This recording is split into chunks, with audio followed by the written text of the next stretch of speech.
magalit? Anong kinagagalit mo sa taong ito? Inuusan ako ng mainit na tubig. Binuusan ka ng mainit na tubig? Salbahe pala to. Huwag kang magalala. Hindi ko siya kakampiyan. Wala na tayong away. Oo.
Sige na, makipag-usap ka na sa akin. Para hindi ka na rin masakit sa katawan niya. Alam ko na hindi ka sa loob ng katawan niya. Sobrang bigat to. Nagtatayo na balahibo niya. Makikipag-usap ka na. Walang sakitan. Makikipag-usap ka na. Nandiyan ka sa loob ng katawan niya.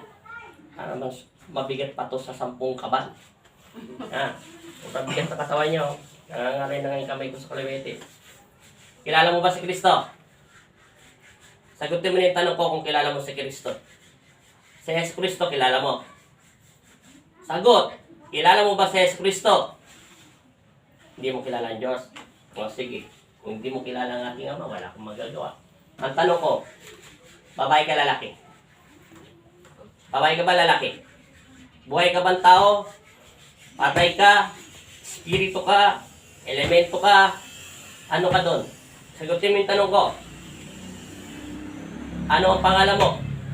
Babae ka ba, lalaki? Ayaw mo taga makipag-usap. Ikaw mapili. Pinagbibigyan na kita, ha? Sa ngalan ng ama.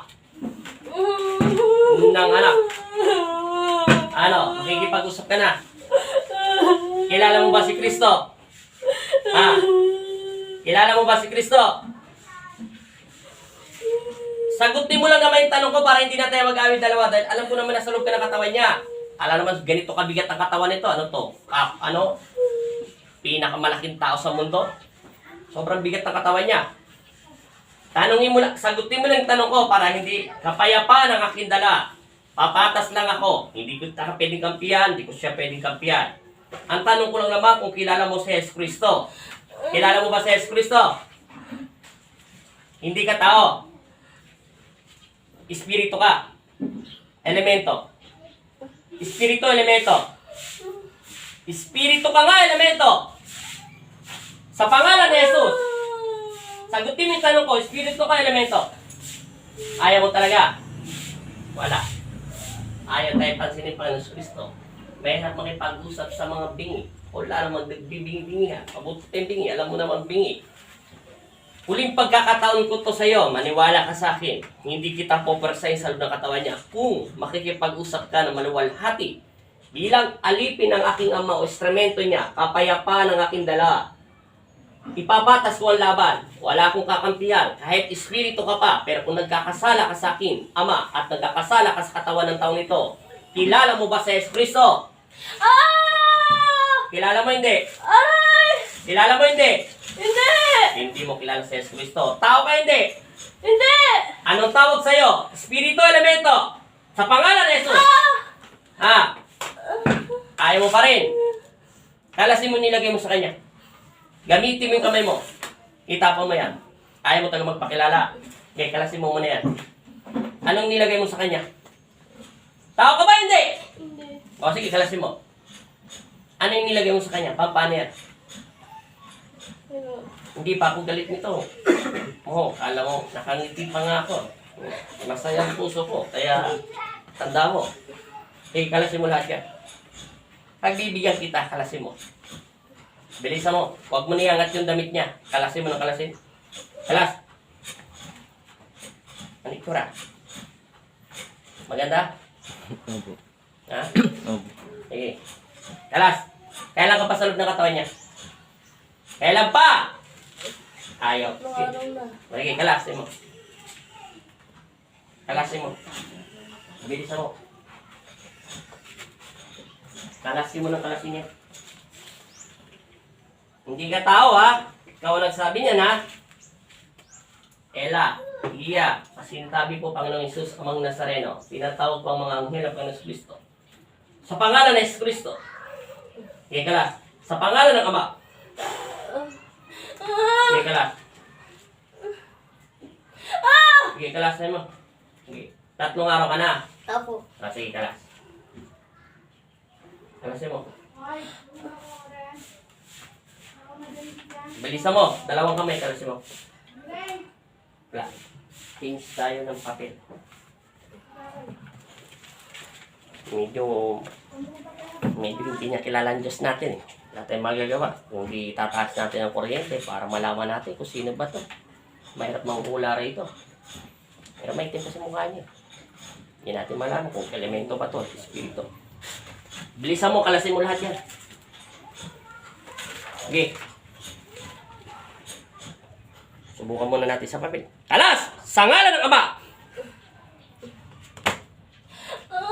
Sa pangalan ng Jesus! Okay, kalas. Malakas yun sa ibang katawan niya. Gagamit tayo pang bagong special stick. Magnetiko, pasintabi, painitin nga yung stick. Ditikin lahat. Okay, kalas. Tao ka ba hindi? Sa ngalan ng Ama! Tao ka hindi? O, sige, kalasin mo. Huwag mong pakalaman ng paa niya. Okay, kalas. Okay, sunod mo yung katawan niya. Hindi ka tao. Hindi. Espiritu ka, elemento. Elemento. O, sige, anong elemento? Duwende. Anong duwende? Puti, may itim. Itim. Saan ka nakatira? Basta saging. Sa saging. O, sige, kalasin mo muna yan. Gusto mo, bigyan na nakita ng saging para hindi ka na magalit. Anong kinagagalit mo sa taong ito? Binuhusan ako ng mainit na tubig. Binuusan ka ng mainit na tubig? Salbahe pala to. Huwag ka mag-alala. Hindi ko siya kakampiyan. Wala na tayong away. Oo. O, sige. Tanggalin mo muna yung nilagay mo sa kanya. Ako bahala sa'yo. Usapan to, ha? Lang yan. O, sige, kalas. Lalaki ka, babae? Duwende. Duwende. Anong pangalan mo?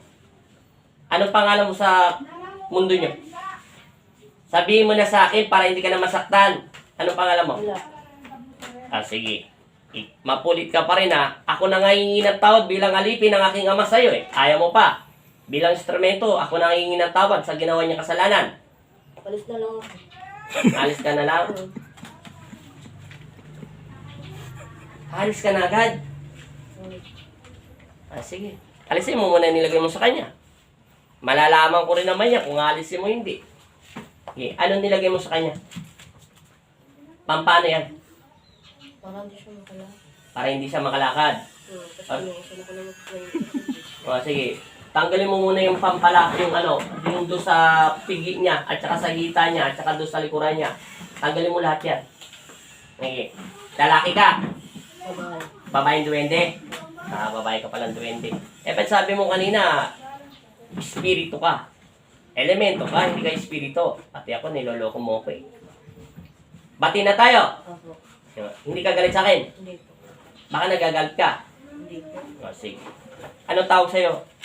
Magandang babaeng duwending itim. Alam ko maganda ka sa lahi nyo. Anong pangalan mo? Lolo Andres. Pasintabi sa'yo, Lolo Andres. Pakita mo nga yung mukha mo sa kanya kung sino mas magwapo sa inyo para magandang lalaki ka sa kanya. Alam mo ba si Lolo Andres ay isang duwende rin kaso nga lang siya puti. Pero hindi siya nakikialam sa paggagamot ko. May tinuturo lang siya sa akin sa mga technique sa mga kalahi nyo. Para mapasok ko kayo. Sige. Hala. Binuhusan ka na mainit na tubig. Apo. Kaya ka nagalit. Apo. Salbahe ito. Paluin na natin. Gusto mo? Sige. Anong napasok sa'yo? Tapo. Paa mo? Apo. Kaya pinasok mo siya. Apo. Ano na lang bagay na para mababagabag ko ang puso mo? Alam ko ang gusto nyo, pero gusto ko nagmula sa iyong bibig. Sinabi na sa akin ni Andres yan, lahat ng duwende, alam niyang ang kahinaan kasi si Andres ay isa isang puting duwende. Tawag sa kanya ay prinsipe. Dito sila magkakapatid. Kada 5 taon siya tumatanda. Kada daan taon, 1 taon lang ang tinatanda niya. Alam ko ng sekreto sa inyo. Sige na, anong gusto mo? Para mabagabag ko lang ang puso mo. Wala po. Ayaw mong tinapay. Ayun po. Ayaw mong itlog. Wala. Bakit? Galit lang po ko sa kanya. Binuhusan lang po ako ng mainit na tubig. O sige, kalasin mo na. Ilan taon ka na? Oo. Duwende. Ilan taon ka na? Sa mundo nyo, ilan taon ka na? Sabihin mo na. Wala. Hindi mo alam. Ayaw mo talaga magpakilala. Huwag na po. O sige, kalasin mo na lahat yan. Ayaw mo talaga nangalay. Ayun po. Ako na lang yung ng tawad sa kanya. Babalikan mo pa siya. Hindi na po. Sigurado. Opo. O sige. Pangako mo yan, ha? Pag binalikan mo, ang gagawin ko. Hindi na po ako bakit. Bakit nga ayaw mong bumalik? Hindi, binuhusan lang po kasi ako ng tubig. O sige, kalasin mo na. Lahat linisin mo, ha? Opo. Ilan liwanag sa paligid mo? Dalawa. Dalawa? Ano siya, babae, lalaki? Ano sa lalaki? Bata siya, matanda? Hindi ko makita masyado. Basta dalawa sila. Opo. Ano yan, mga anghel? O maliwanag lang. Maliwanag po. Alam ko na kung sino sila. Hindi yan mga anghel ng Diyos. Yan ay mga galing yan sa Mardin ng mahal na ina. Si Spirikitiktak yan at saka si Tiko yan at saka si Tika. Galing yan sa Mutya. Makintab lang sila. Opo. Hindi sila sobrang liwanag. Sobrang. Pero makintab. Opo. Hindi sila mga anghel. Sila ay mga mutya ng ng mahal na ina sa may hardin. Tungkulin nila na proteksyonan ng isang tao. Pero sila ay mga makapangyarihan din. Hindi sila karaniwang mutya ng mahal na ina. Hindi bumaba sa ela. Dahil madali lang daw yan. Sige, kalas. Ako nangingi ng tawad sa kanya, ha? Opo. Wag mo, sabihin ko sa kanya, pag nagtapon siya ulit doon, iutusan ko siya na wag na magtatapon ng mainit na tubig doon, ha? Pag inulit niya, ilan kayo doon nakatira? 5. 5. Ikaw ang pinuno? Hindi po. May pinuno ka. Opo. Pangilan ka sa pinuno sa 5? Wala po. Pangilan ka nga sa 5? Wala. Wala ka ranggo. Opo. O, sige. Pag ito inulit niya, hindi kita bahala siya sa buhay niya, matigas ulo niya, ha? Pag nagising to at ginising ko ng diwa, pag inulit niya, binuhusan niya ulit yung puno ng saging, bahala na yung pinuno niyo, ha? Opo. Pero, bibigyan ko siya, nasasabihan ko na huwag siya magbubus na mainit na tubig doon, ha? O, sige. Pero, hindi kita papapaputol doon. Huwag ka makikinig, ha? Yung puno ng saging ba? Gano'n ba kalayo sa bahay niyo? Harap. Harap ng bahay niyo? Ano yung, doon kayo kumukuha minsan ng mga bunga nila? Pero pinuputol niyo yun. Ganito na lang, ha? Hindi naman pala nila pinuputol. Para nakakahiya naman. Bilang instrumento ng Diyos, bilang alipin niya. Pagbibigyan kita, sasabihin ko sa kanila siguro hindi naman mahirap yung 5 pisong tinapay o kaya 1 pirasong pandesal lang. Tapos palalagyan kita na lang ng isang itlog pero palalagayin ko. Siya mismo maglalaga, ha? Opo. Yun na lang. Opo. Para na lang kasinsuelo. Baga to, hindi to sinasadya. Baga sa tao to, nagkasalpukan lang kayong dalawa, ha? Hindi to baga accident lang to, ha? Opo. Ha? Pero tigilan mo na, ha? Opo. Usapan to, ha? Opo. O, sige. Mamaya, utusan ko siya. At mamayang, anong oras ko papalagay? Para wala naman away dito. Ipapatas ko lang ang laban. Hindi ko siya pwedeng kampihan. Kasi, oo nga, hindi ka nga niya nakikita. Pero, hindi siya nagpasintabi, di ba? Opo. O, sige. Anong oras? Late na kayo sa umaga eh. Anong oras ng hapon? At ano oras? Sige. Yun lang, ha? Opo. Siguro naman yung sheting itlog, kakayanin na nila. Tsaka 1 pirasong tinapay na kahit munay, basta sa gitna lang, ha? Opo. Alam ko lang naman kung gano'ng kalaki, ha? Opo. O, sige. Tanggalin mo na lahat nilinisim na yan. Hindi ka galit sa akin. Hindi po. Hindi kita tinawag, ha? Opo. Nasa loob ka ng katawan niya, eh. Opo. Kabigat-bigat mo, para kang malaking baboy damo na mabigat. Para kang kasi laki ng bigat ng motor. Ang bigat ng braso niya. Nangalay yung kamay ko para kung inangat ko yung 100 kilos na tao. Braso lang yun, ha? Braso pa lang. Ang bigat ng braso niya. Okay. Tanggalin mo na lahat yan. Para batiin na kita. Papakawalan kita, ha? Opo. Sige. Pasensya ka na, ha? Opo. Hindi kita tinatawag dahil nandiyan ka sa loob ng katawan yan. Nakita na kita kanina eh. Sige, babaeng duwending itim, ha? Opo. Okay. Sabihin ko sa kanya, mamaya huwag na siya magbuhos ng mainit na tubig doon, ha? Opo. Pwede. Bagay naman, mali naman talaga ginawa ng asawa.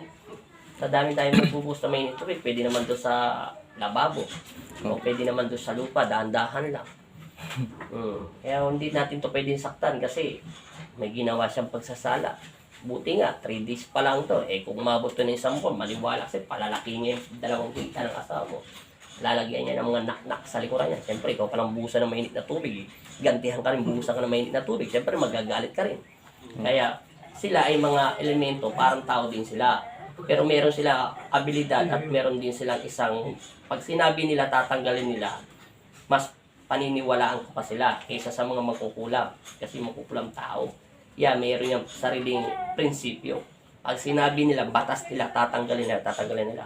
Kahit ano man nagawa mo sa kanila, gagawin nila yon. Nasa tumingin lang ang patawaran. Okay, ayusin na lang natin, ha? Opo. Sige, walang samaan ng loob, ha? Opo. Sige, alam ko na ibibigay ko sa inyo, ha? Opo. Mamaya, alas 4, ito papainin, ha? Opo. Kaya nyo bang umuwi ng bahay nyo hanggang alas 4? Sige. Mga 4 hanggang 5, ha? Opo. Palagay ko na lang sa mga platito, ha? Opo. Tapos yung tinapay. Para naman na, kahit pa paano, sa taas ng punong saging o sa ibabaw lang. Sa ilalim mo. Napapatong lang doon. Opo. Sige, ha?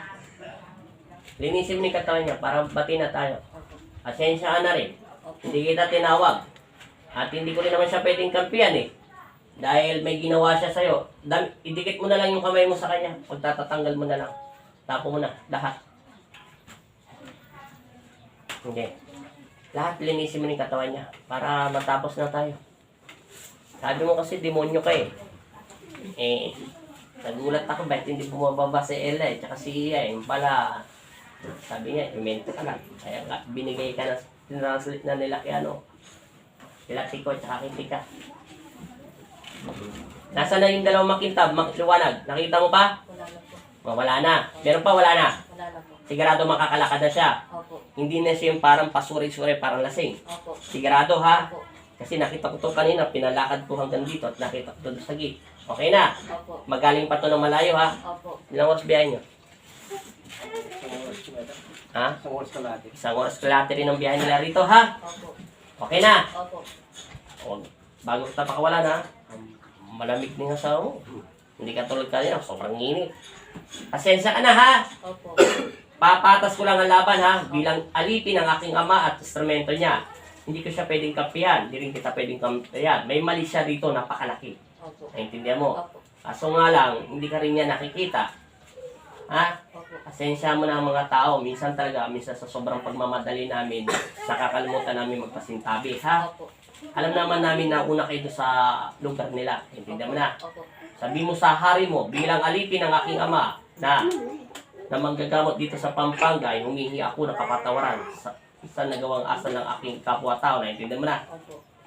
Bati na tayo. Opo. Sige. Lumayas, pasintabi at umalis ka na sa loob ng katawan niya. Umalis ka na ng maluwalhati. Papakawalan. Pakawalan, magnetiko. Ang pangalan ito? Marian Wianggo. Maria, idilat mo ang iyong mga mata sa pangalan ni Jesus. Amen. Ano pangalan mo? Marian po. Ano ang apelyido mo? Iyang. Ano? Iyang po. Ilan taon ka na? 25. 25 na.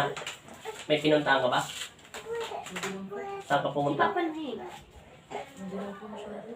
Wala kang makita.